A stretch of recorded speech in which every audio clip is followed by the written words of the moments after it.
Ya, terima kasih. Assalamualaikum warahmatullahi wabarakatuh. Terima kasih. Hidup buruh migran. Hidup. Hidup buruh migran. Hidup. Hidup buruh migran. Terima kasih.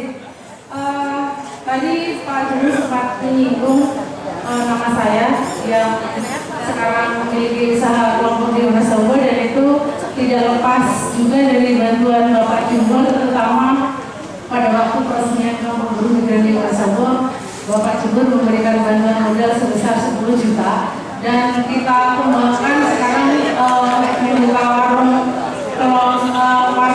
sembako, dan sekarang sudah meningkat drastis, sudah sampai 30 juta lebih. Kemudian pada minggu yang lalu, hari Jumat, kita sudah mengembangkan cabang di 2 cabang desa lain, dan bulan ini kita mengembangkan di 2 kecamatan, dan insya Allah pada bulan 7 atau awal bulan 8 kita akan membuka minimarket TKI di Wonosobo. Mudah-mudahan nanti Bapak bisa hadir juga untuk launching minimarket TKI, dan ini akan menjadi minimarket TKI pertama di Indonesia. Ada salah satu harapan saya, dan mungkin ini harapan teman-teman juga, usaha kelompok seperti ini atau pemberian modal usaha kelompok dari Bapak itu bisa diduplicated di daerah lain dengan teman-teman buruh migran, sehingga nanti akan banyak bermunculan usaha-usaha kelompok buruh migran, dan selalu disupport oleh BP2TKI, baik BP2TKI maupun pemerintah daerah, sehingga kedepannya saya akan nyambung apa yang sudah disampaikan. Kedepan tidak akan ada lagi teman-teman yang ex-TKI yang mengalami kebangkrutan, atau ini bisa menjadi model bagi teman-teman yang pernah menjadi korban TKI untuk tidak berangkat lagi keluar lagi, tapi di dalam negeri sendiri mereka sudah punya lapangan pekerjaan dan sudah punya penghasilan sendiri, dan itu saya pikir salah satu jalan untuk meminimalisir korban migran. Terima kasih. Assalamualaikum warahmatullahi wabarakatuh.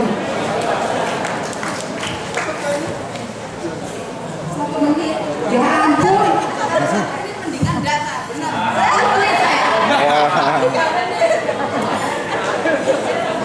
Ma, sebenarnya tanya yang ditanya itu banyak, tapi karena udah terkait dengan teman yang lain, jadi tinggal tambahnya aja. Kaget kalau 10 menit, mendingan saya pulang sekarang. Kayak gini Pak Sumur ya, sebagai teman-teman yang udah disampaikan. Nah ini yang mengenai perlindungan, karena Pak Jumbo satu-satunya kepala badan penempatan dan perlindungan.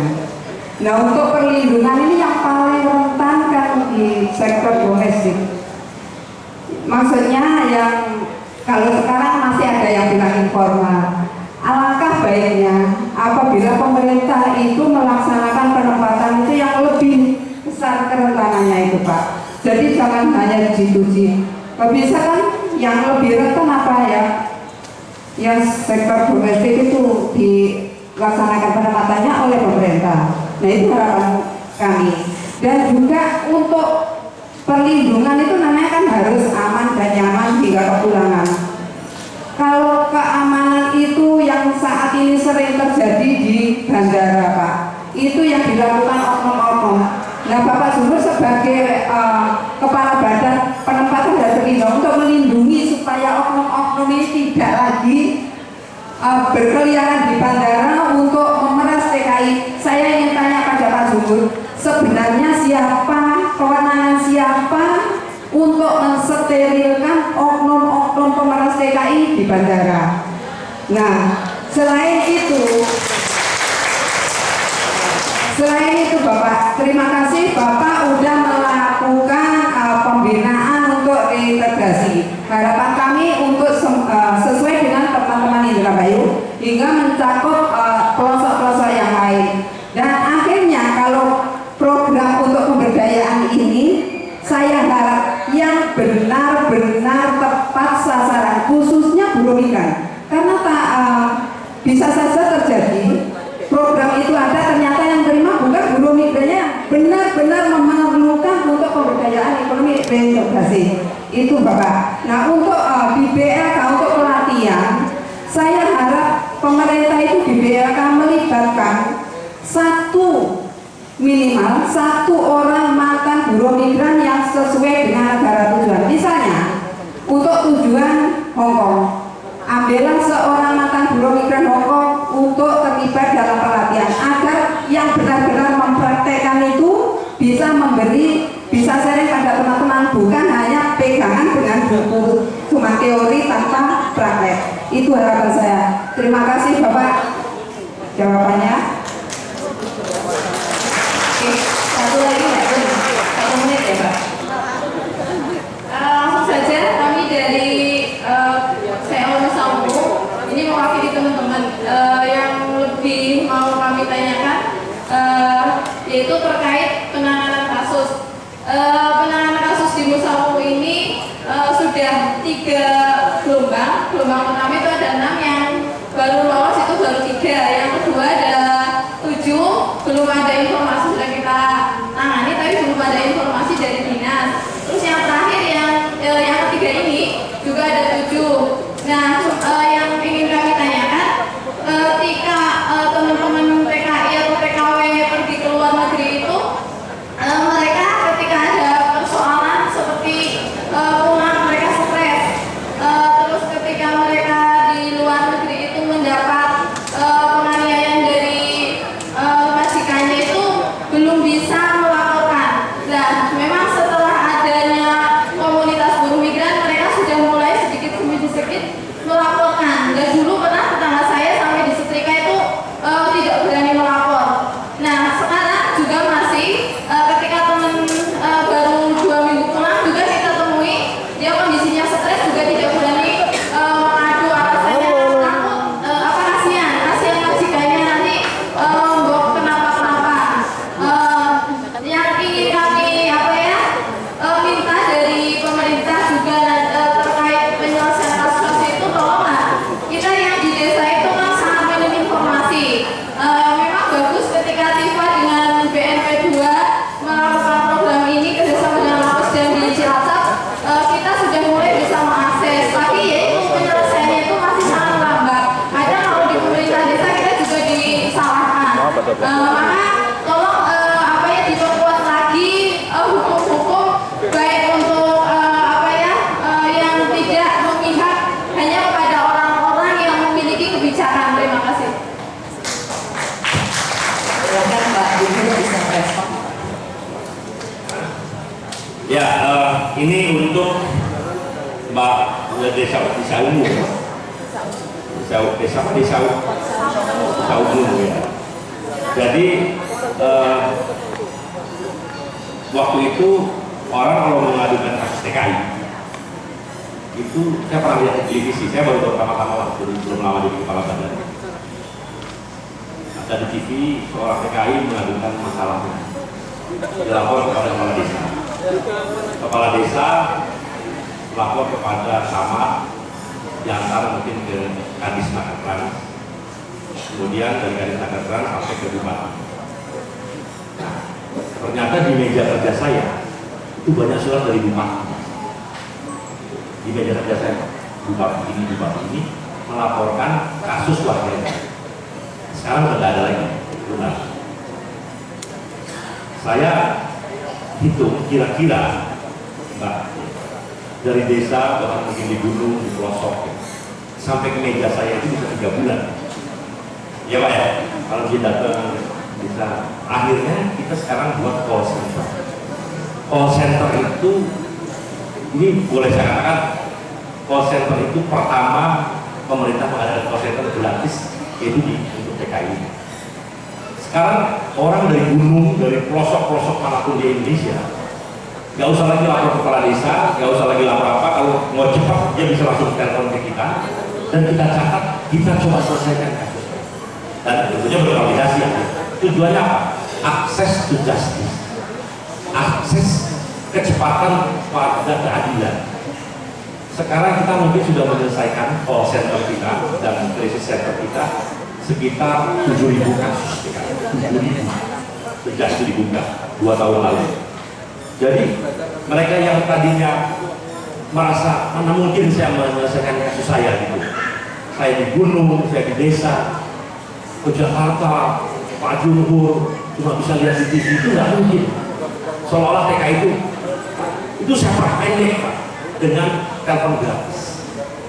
Dia telepon, lapor, dimaki-maki, mungkin kadang-kadang pejabat saya Pak itu kan mereka duduk pakai ini semua. Kayak petugas call center aja. Selamat siang, Anda bisa call sekarang. Mungkin dimarahin, dimaki-maki, ya kan? Ada juga yang datang gebrak-gebrak meja. Saya bilang, Pak gimana Pak kalau kita digebrak-gebrak meja sampai marah-marah itu di kantor. Saya bilang, tugas kita tuh melayani dan mereka senang kalau mereka bisa ketemu Anda sambil mengungkapkan kejengkelannya barangkali. Nah, supaya tidak rusak mejanya ya dipakai ini aja dipertebal kayunya supaya kalau digebrak nggak rusak. Kalau rusak kan nanti tangannya luka, saya bilang gitu. Jadi gitu Pak, iya kamu harus melayani itu, saya bilang. Oh ya begitu, itu harus melayani. Karena menurut saya birokrat itu cita-cita utamanya adalah pelayanan yang baik. Pemimpin, politisi, ya, cita-cita utamanya melayani dengan baik. Jadi kalau ada pemimpin, politisi, birokrat tidak punya cita-cita melayani rakyat dengan baik, itu adalah politisi, pemimpin, birokrat gadungan. Tepuk tangan birokrat gadungan. Jadi itu lah, ya. Tapi siapa sempurna? Tidak sempurna. Ada lapor nih, Pak lapor, anak saya sudah 14 tahun nggak pulang, loh. Terus apakah bisa sebulan selesai? Belum tentu. Karena apa? 14 tahun itu datanya kita nggak punya. BNP BTKI berdirinya baru kemarin. Tapi apa itu pun kita kerjakan. Kita kirim surat ke KBRI, ke Kemenlu untuk mencari. Mungkin ada data perusahaannya dulu apa, udah pernah bubar, kita telusuri. Dan beberapa berhasil. Orang yang udah 13 tahun, ada yang berapa tahun, beberapa berhasil. Jadi, karena ini di luar negeri orangnya gitu. Problemnya di luar negeri. Jadi, luar negeri itu kan ya tidak seberkuasa penuh, kita nggak bisa nyuruh polisi sembarangan juga di sana ya ada. Tapi minimal kita mengerjakan dan kita bisa dimintai laporan sudah sejauh mana yang kita kerjakan, itu yang paling penting. Ya jadi dari mungkin laporan sekitar 11.000, 12.000, kita baru selesai 7.000, 5.000 belum selesai. Tapi Anda bisa tahu kenapa belum selesai, kita bisa jawab. Berkasnya udah sampai sini, udah sampai di sini, kita sudah manggil ini. Jawabannya begini, polisi di sana KBRI belum berhasil meminta bantuan polisi, belum minta bantuan pemerintah. Jadi banyak sekali masalah-masalah yang kita bisa jawab. Itu salah. Jadi saya senang lah. Dan kita berusaha. Tapi kalau ada modus lebih bagus lagi dan pasti dan terus terang krisis center dan call center itu partnernya CBO itu ya Mbak. Jadi yang datang ke kantor kami, yang datang ke tempat kami itu TKI beserta pendamping-pendampingnya di berbagai desa. Dan mereka pendampingnya udah cerdas lah, udah hebat gitu ya. Biar berhubungan mengantar dan sebagainya itu. Jadi sangat bagus sekali hubungan kita membuka diri sekali. Jangan dulu Pak, belum. Nah, ini saya sekarang yang kedua, saya mau bicara soal membuat usaha. Nah ini menarik, kalau bisa jadi resolusi juga di sini, resolusi ke depan, TKI menabung. Tidak fair kalau Anda pulang 100% minta dimodali oleh siapapun lah. Apalagi kalau ada orang yang gajinya kerja di Taiwan, kerja di Hongkong, gajinya 5 juta. Sekarang kita baru naikkan gaji di Hongkong yang untuk re-entry itu 6 juta lebih gajinya. Kalau mereka kerja 2 tahun, 3 tahun itu bawa punya uang banyak sekali. Nah kalau mereka 6 juta misalnya, katakanlah kalau dia menabung 2 juta setahun, nah sebulan ya, berarti 24 juta setahun. Kalau dia 3 tahun mungkin bisa 70-50 juta. Yang 4 juta silakanlah dibelanjakan untuk keluarganya dan sebagainya. Pulang bawa uang 50 juta untuk investasi. Baru Pak Jumhur saya punya uang 50 juta nih. Bisa nggak saya dibantu dicarikan skema permodalan karena bisnis peternakan kambing saya, peternakan bebek saya 100 juta. Nah, ini saya punya 50 juta gimana nih? Kita bisa usahakan. Ada program-program pemerintah yang bisa membantu. Jadi saya rasa ini juga apa namanya yang harus kita perkuat. Jadi artinya gini, pemerintah pun memang belum bekerja banyak lah. Jadi TKI sendiri pulang nggak tahu mau ngapain, punya uang, udah punya uang banyak, pulang mau ngapain juga nggak tahu karena kita nggak menyediakan program itu. Jadi saya rasa itu idenya adalah bagaimana TKI tetap bisa menyisikan untuk investasi dan pemerintah NGO bekerja sama bagaimana mengembangkan paket-paket usaha, paket-paket bisnis. Misalnya tidak salah tadi Mbak Saras punya paket bisnis pengembangan ternak kambing, minimarket, mungkin budidaya apa, itu sudah banyak kegiatan-kegiatan yang bisa.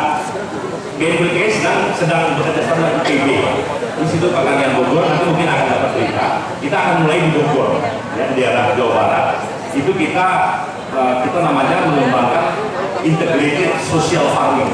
Jadi bagaimana dana-dana TKI itu mereka yang mau investasi itu kita sama-sama untuk mengerjakan kegiatan agribisnis. Nanti kalau ini berhasil, ya, dan insya Allah berhasil, karena memang Indonesia ini lahan untuk investasinya luas sekali. Kenapa yang investasi mendapatkan uang, menggali uang dari Indonesia harus orang asing? Kenapa kita kasih karpet merah sama orang asing? Ayo tanam kedelai, ayo tanam beras, ayo tanam, nggak usah lah. Orang Indonesia juga bisa menanam itu semua, tapi asal dikoordinasi dengan baik. Dan ini saya mencanangkan TKI membangun pertanian ya dengan IPB. Nanti insya Allah lah dalam waktu dekat juga ada contoh-contoh dan ini bisa dikembangkan ke berbagai kegiatan ya, di daerah lain. Jadi gerakan menabung itu kalau bisa bagus sekali. Ya, kemudian ingin beberapa tadi terus Mbak Saras, Pak Guyuban, terima kasih kalau bisa dikembangkan terus dan ini bisa diduplikasi ke berbagai daerah. Kita harus promosikan biar banyak orang terkritik untuk bisa mendorong. Kemudian Mbak Erna, ya kan, sektor domestik, saya kan gini deh, kalau melihat sesuatu sama aja lah lebih itu jangan memaki-maki karena dibandingkan dengan ideal.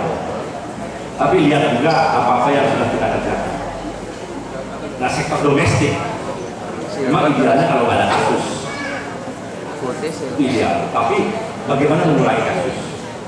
Salah satunya kan bayar kita memastikan TKI yang berangkat itu lebih berkualitas. Kita kunci pelatihannya harus misalnya kalau ke Hongkong bisa 600 jam. Sebentar lagi kita akan kunci untuk ke Middle East itu 300 jam. Itu dalam rangka memastikan supaya sektor domestik itu lebih baik. Kita kontrol ukurannya intinya. Memang ideal kalau diuji, Anda maunya diuji untuk sektor domestik bisa diuji. Ini saya rasa nih satu pemikiran yang patut dicatat lah. Cuman melihat kapasitas melihat kapasitas aparatur pemerintah yang sekarang ada, saya rasa memang belum cukup untuk bisa mendukung program ini. Kemudian BLK Mantap Migran saya rasa sudah banyak. Perasaan saya sih, saya ninjau BLK itu dari Hongkong dia rata-rata dari pelatih, dari Taiwan juga begitu, kemudian dari Timur Tengah juga begitu. Barangkali ini perlu ya lebih ya belum semuanya betul, barangkali belum semuanya, tapi sudah mulailah gitu. Saya setuju kalau ini sebagai salah satu masukan yang berharga ya untuk BLK ke depan. Yang paling berwenang di bandara siapa? Ini bandara ini memang tergantung tempatnya. Kalau orang baru turun itu kekuasaannya di Angkasa Pura. Angkasa Pura ada lagi administratif bandara. Dan itu kita nggak punya wewenang apa-apa di situ. Setelah itu mereka dibawa ke gedung untuk dipulangkan ke daerah asrama. Itu baru wewenang kita. Tapi kalau yang ini macam-macam tergantung di sebelah mananya. Kalau begitu di luar bandara itu ada cerita lain lagi. Jadi harus titik-titiknya di mana terjadi pemerasan, oknumnya di sebelah mana. Kalau oknumnya, kan saya dengarnya macam-macam soal. Ada yang baru turun tangga pesawat pun sudah ditarik sama cleaning service. Ada tuh yang begitu, ditarik cleaning service, kemudian suruh nukerin duit di WC kan gitu ya Mbak ya. Ada seperti itu. Ada juga yang jualan-jualan di situ di terminal kedatangan itu ternyata dia juga bukan hanya jualan, tapi bukan menukar uang, bahkan uang itu ilegal, usahanya itu ilegal. Nah itu harus jelas titik-titiknya di mana, sehingga siapa Anda bisa menyalahkan siapa. Kalau itu ada di dalam kekuasaan kita, Anda bisa menyalahkan BNPTKI. Kalau itu ada juga yang menarik. Gimana kalau orang di perjalanan diperas oleh preman? Ini banyak terjadi. Jadi kalau Anda mengatakan supir suka dimintai uang atau katakanlah memberikan tip dan tipnya agak besar gitu, terus supir ngeluh ke saya, Pak Gubernur, saya ini sejak belokan dimintai duit sama preman. Jam 2 malam harus sampai ke gunung-gunung itu, dan itu preman-preman di pinggir jalan itu. Kalau nggak mobilnya dirusakin. Nah, itu duit siapa, Pak? Nah, barangkali di situ ada TKI yang melihat, menyaksikan dia harus bayar preman-preman, tanda kutip juga menjadi oknum gitu ya. Dan akhirnya ada semacam berdensen. Ini kompleks permasalahannya. Akhirnya berlaku ya udahlah, di jalan akhirnya mereka memberikan tip atau apa, tapi kadang-kadang diberi tip 50.000, kok cuma 50.000? Nah, ini nggak benar juga gitu loh. Supir kan rumah tadi lihat saya udah capek dimintain duit, ya kan masa cuma kasih 50.000 itu kan brengsek juga. Kalau itu dilaporkan ke kita, ya dilaporkan siapa supirnya, nomor mobilnya, itu bisa kita langsung lakukan sanksi. Itu kita lakukan terus-menerus. Bahkan saya pernah memberikan sanksi langsung ke 60 mobil. Karena ternyata itu sistematik. Jadi supirnya ternyata tidak mendapat pelayanan yang bagus dari perusahaannya. Berarti brengsek. 60 mobil saya berhentikan, nggak boleh beroperasi lagi. Jadi tergantung case by case, tapi sejauh ini dilaporkan. Tapi yang pasti memang itu selamat. Alhamdulillah sampai di rumah setelah terima dari keluarga. Sementara kalau yang mandiri itu walaupun dia merdeka, ya itu bagus lah kemerdekaan. Tapi ada beberapa kasus yang kita terima dan kita sedang menginventarisasi. Ada yang sampai rumah, ada yang tergeletak di jalan tol, ya kan, dirampok dan sebagainya. Tapi ya demi kebebasan mungkin juga itu menjadi pilihan. Nah, idealnya dimanapun jam berapapun kita keluar dari negeri ini nggak usah takut oleh kriminalitas, itu idealnya. Tapi faktanya tidak ideal seperti itu. Yang terakhir, Mas Rahim Sitoro, ini menarik soal KTKN. Bapak mungkin pernah dengar KTKN ibu ya. Saya bertemu dengan TKI yang gajinya itu 100 sampai 150 juta. Marah-marah sama saya. Dikumpulkan di KBRI. Saya tiap tahun menunggu kedatangan Pak Juhur. Kita ini profesional, Pak. Dan perminyakan. Tapi mau ke bandara harus pakai KTKLN. Apa-apaan ini Pak Juhur bikin kayak gitu. Gajinya 100 sampai 150 juta. Kaya raya dan sebagainya. Saya dengarin. Sudah saya ngomong, dia udah puas, intinya saya pokoknya habis lah. Saya pengacau, saya pengganggu profesional yang ingin bekerja di luar negeri. Ya, oke. Jawaban saya begini. Yang pertama, saya